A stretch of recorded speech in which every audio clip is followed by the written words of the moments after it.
1631 થી શરૂ થયું. પછી હવે ગણી લેજો. સંબત 1631 ત્યારથી શરૂ થયું. 1631 રામનવમીનો દિવસ અને 17મી તારીખે રામનવમી આવશે. આપણે બેઠા આવીશું અહીંયા, પણ માયલો હશે અયોધ્યામાં.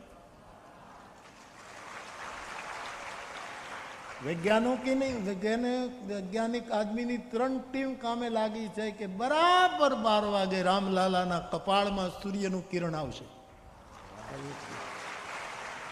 આજની ટેકનોલોજી કેવી રીતે બધું ગોઠવણ હશે, પણ બરાબર 12 વાગે ભગવાન રામના ભાલમાં સૂર્ય કિરણ. માનો સૂર્યદેવ એના જન્મની વધાઈ આપવા માટે મારા કુળમાં થયેલા અવતારને તિલક